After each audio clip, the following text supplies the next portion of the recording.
오늘은 남의 말에 상처받지 않는 방법을 말씀드리겠습니다.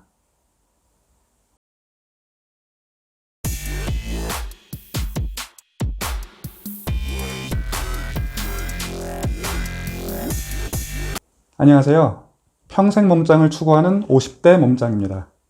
아직 안 하신 분들은 구독과 알람 설정 부탁드립니다. 오늘 드릴 말씀은 남의 말에 상처받지 않는 방법. 제 또래들은 이미 인생 경험으로 많이 아실 내용인데요. 제 채널 구독자분들 중에 20, 30대 젊은 분들도 많으시더라고요. 그래서 도움이 되시라고 한 말씀 올려볼까 합니다. 제 또래분들은 그냥 편하게 들어보셔도 좋을 것 같습니다.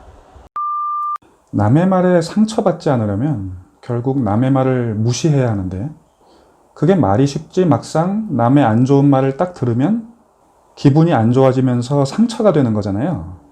그래서 안 그럴 수 있는 방법을 제가 말씀드릴 건데, 듣기 전에 이런 말씀을 하는 분이 계실 수도 있습니다. 50대 몸짱님은 혹시 자존감이 높아서 화를 안 낼 수 있는 거 아니냐? 다른 사람들은 그렇지 않지 않냐? 자, 저라고 예외가 될 수는 없습니다.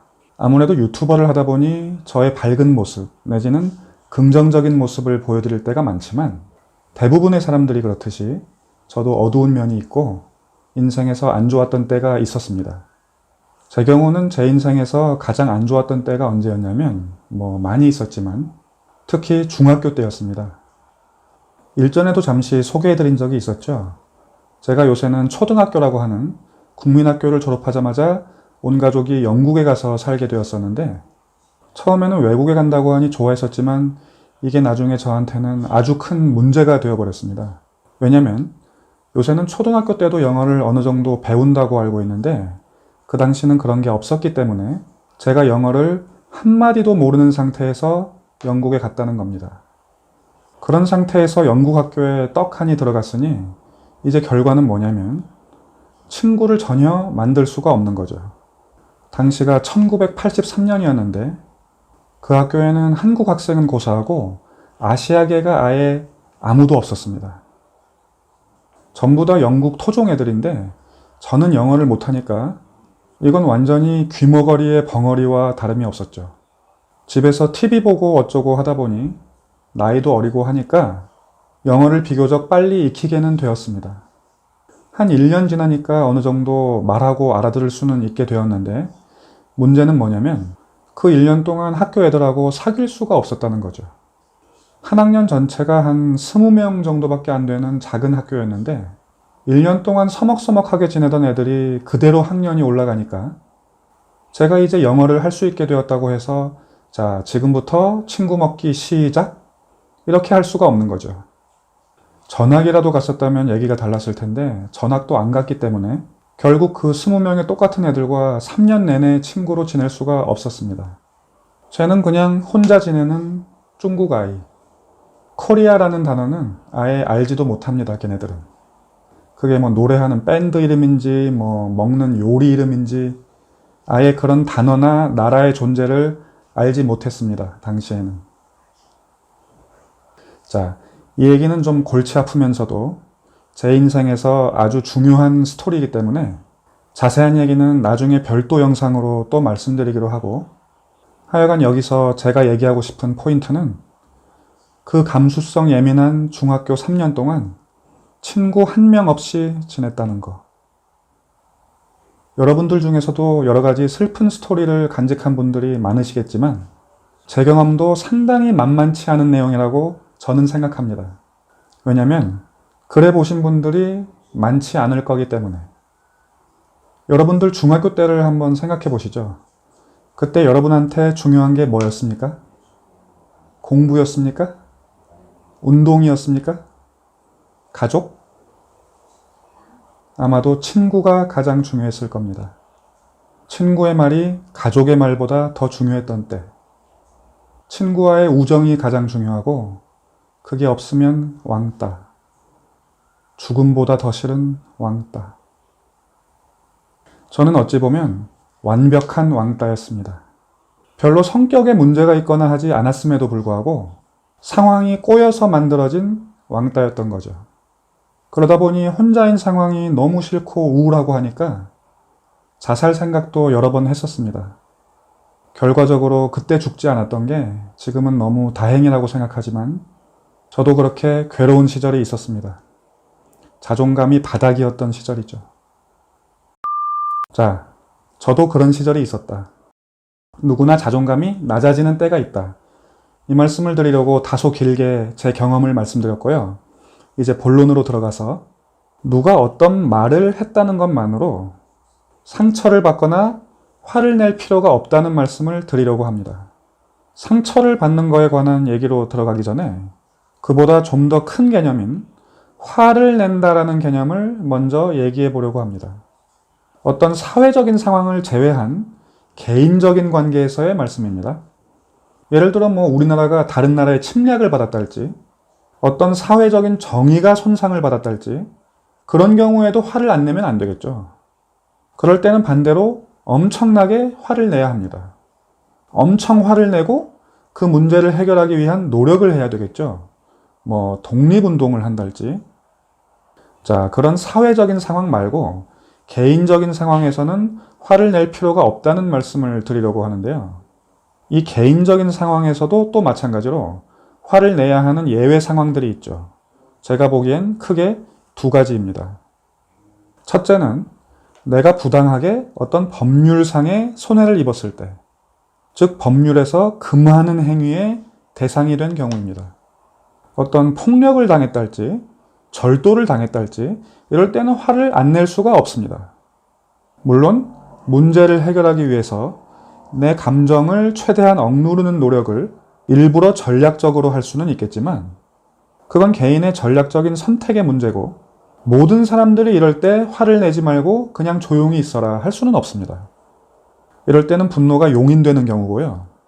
또 한 가지 경우는 나한테 정말 소중하거나 중요한 사람과의 갈등 상황입니다. 이럴 때는 이런 사람의 한마디가 나에게 상처가 될 수밖에 없습니다. 따라서 그 경우에는 죄송하지만 저는 상처받지 않을 해결책을 제시해드리지 못합니다. 소중한 사람이라면 내 아내, 남편, 아버지, 어머니, 아들, 딸, 내가 정말 소중하게 여기는 친구, 내가 정말 소중하게 여기는 선배, 이런 사람들과의 갈등 상황은 내가 정말 화가 나고 속상함이 마땅합니다. 예를 들어 이런 사람이 나한테 서운하게 했다. 속상할 수밖에 없죠. 제가 그리고 소중한 사람 말고 중요한 사람이라는 경우도 언급했는데요. 그건 뭐냐면 여러 가지가 있지만 한 가지만 예를 들자면 나와 업계에서의 라이벌이랄지 이 사람이 만약 나한테 야, 아무개, 나 이번에 네가 쓴 리포트 봤는데 별거 없던데? 야, 너 그 정도밖에 안 됐냐? 난 앞으로 넌 신경 안 쓸게. 자, 이런 건 자존심 상해야 할 상황이죠. 자, 제가 두 가지 경우를 말씀드렸는데요. 두 가지 다 여러분도 딱 들을 때 이건 상처받을 만하다 하고 느끼셨을 겁니다. 이게 왜 상처받을 만한 건지 좀 더 분석을 해보죠. 우선 첫 번째, 내가 소중한 사람들의 경우 이때는 왜 상처를 받는 거냐면 이 사람들은 나를 잘 알고 있기 때문에 예를 들어 와이프가 저한테 제가 게을러서 실망스럽다고 얘기합니다. 그러면 와이프는 나를 잘 알고 있는 사람이기 때문에 내가 게으른 게 실제 팩트일 가능성이 높습니다. 이럴 때는 내가 게으르다는 사실에 분노하고 그걸 개선시키는 게 좋습니다. 그리고 내가 게으르다는 사실 자체도 분노할 일이지만 그 사실이 내가 소중하게 여기는 와이프를 실망시켰으니 이게 얼마나 안 좋은 상황입니까? 그죠? 이건 제게 상처가 되는 게 맞습니다. 근데 만약에 날 잘 알지 못하는 그냥 그만한 친구가 저한테 저 게으르다고 말합니다. 그러면 그때는 상처를 받을 필요가 없습니다. 왜냐하면 이 사람은 날 잘 알지 못하기 때문에 그게 팩트인지 아닌지 모릅니다. 만약에 나는 내가 게으르지 않다고 생각하는 경우면 이 사람이 잘못 생각한 거기 때문에 상처받을 필요가 없고 만약에 반대로 나도 비슷하게 느끼던 내용이다 그러면 이미 알고 있는 내용이니까 또 충격을 받을 필요가 없죠. 그거 나도 아는 거야. 조언 고맙다. 거기서 끝. 여기서 이렇게 말씀하는 분도 계십니다. 난 근데 설사 팩트가 아니더라도, 그러니까 내가 게으르지 않고 부지런한 게 맞다 하더라도 그 친구가 나에 대해서 반대로 알고 있다는 사실 자체가 마음에 걸린다. 이런 분도 계시죠. 그거는 여러분 욕심입니다. 세상 사람들이 전부 다 나에 대해서 잘 알 방법은 없습니다. 오해는 있을 수밖에 없습니다. 그래서 최소한 아까 말씀드렸던 나에게 소중한 사람들, 이런 분들만이라도 나를 잘 알고 있기를 추구해야지, 이 사람 저 사람 안 소중한 사람들까지 다 나에 대해서 공부할 의무가 그들에겐 없습니다. 이 세상에 별의별 팩트가 많이 있겠죠. 예를 들어 아인슈타인의 특수 상대성 이론이 있다고 하죠. 저는 어쩌다 보니 그게 뭔지 알고 있습니다. 그렇다고 다른 사람들까지 전부 그걸 알아야 할까요? 아인슈타인의 특수 상대성 이론도 하나의 팩트이고, 여러분이 부지런하다는 사실도 하나의 팩트입니다. 어떤 팩트도 남들이 다 알아야 한다는 당위는 없습니다. 누가 상대성 이론을 몰라도 여러분이 상처받지 않아도 되듯이, 누가 여러분이 부지런한 걸 모르더라도 상처받을 필요는 없습니다. 이 정도면 많이들 이해하실 거라고 생각하지만, 혹시 아직도 와닿지 않는 분들을 위해서 제가 더 완전 강력한 예를 하나 들어드리겠습니다. 예를 들어 여러분이 길거리를 가고 있는데 어떤 술 취한 아재가 비틀비틀 와서 여러분한테 야, 이 바보 같은 놈아 하고 소리를 지릅니다. 그러면 여러분은 아, 내가 바본가 보다 하고 상처를 받아야 할까요? 이건 전혀 상처를 받을 필요가 없는 상황이죠. 왜냐하면 그 아재는 나를 전혀 모릅니다. 그냥 헛소리 한 거죠. 헛소리 했는데 그 아재가 헛소리 한 것 때문에 내가 왜 상처를 받냐 이거죠. 혹시라도 여러분 중에 나는 그런 때도 화가 나던데 하는 분이 계시면 죄송한 말씀이지만 생각 구조를 좀 바꾸시는 게 좋겠습니다. 그렇게는 인생을 살기가 너무 피곤합니다.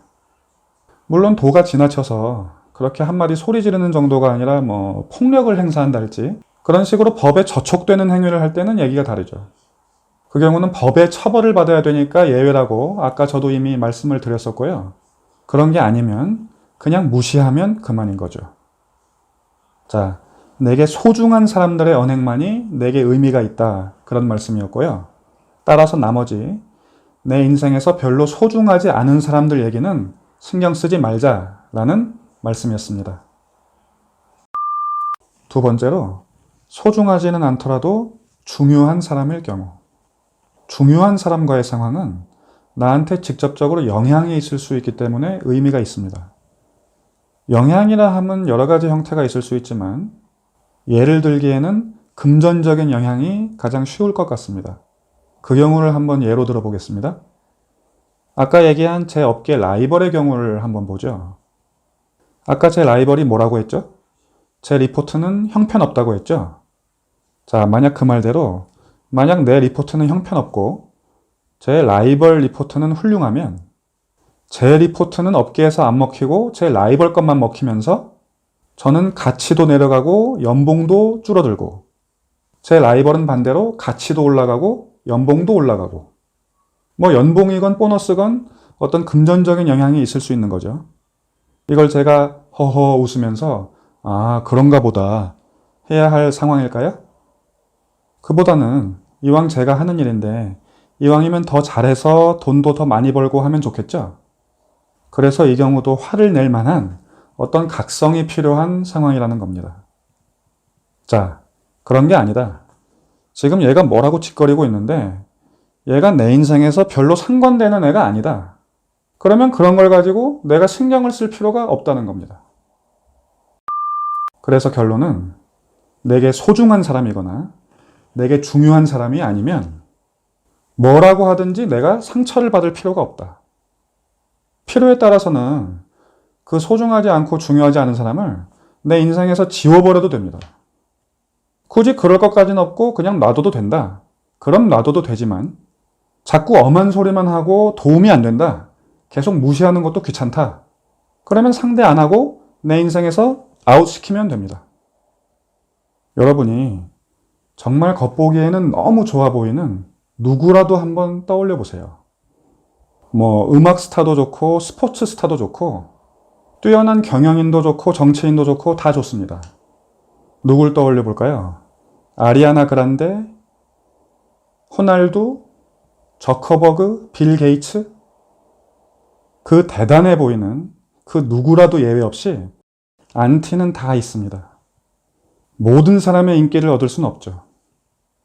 그들도 마찬가지고 여러분도 마찬가지입니다.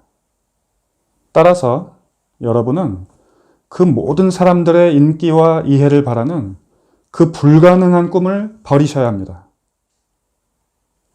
세상에 불가능은 없다라는 말이 있죠. 불가능은 있습니다. 예를 들어 사람이 걸어서 달까지 갈 수는 없죠. 그만큼 불가능한 게 모두의 인기와 이해를 받는 겁니다. 지금 바로 포기하시고 여러분께 소중한 사람들, 여러분께 중요한 사람들, 이분들한테 집중하시기 바랍니다. 물론 안 소중한 사람이 소중한 사람이 되고 안 중요하던 사람이 중요한 사람이 될 수는 있죠. 모든 건 변화하기 마련입니다. 단, 이 모든 걸 염두에 두고 행동하시라는 말씀입니다. 그냥 무작정 에브리바디한테서 좋은 소리만 듣고 싶다. 그런 건 없습니다. 사실은 지금 여러분이 접속해 계신 이 유튜브판이 그런 모든 걸 엄청나게 보여주는 곳이죠. 유튜버들은 남들 관련해서 불완전한 정보를 가지고 엄청나게 비판을 하고 저격을 합니다. 높은 조회수를 얻기 위해서. 그리고 시청자들은 역시 불완전한 정보를 가지고 유튜버에게 악플을 가하기도 합니다. 그걸 본인의 삶의 동력으로 삼기 위해서. 그러면서 많은 사람들이 상처를 받죠. 다른 사람과 싸울 게 아니라 본인과 싸우고 본인 인생의 주인으로 살아가는 게 중요합니다. 자, 제가 이번 영상에서 말씀드린 상처 안 받는 방법을 잘 활용하셔서 이 좋은 세상을 골치 아프지 말고 밝게 살아가셨으면 좋겠습니다. 봐주셔서 감사하고요. 아직 안 하신 분들은 구독과 알람 설정 부탁드립니다. 다음 시간에 또 만나요. 안녕히 계세요.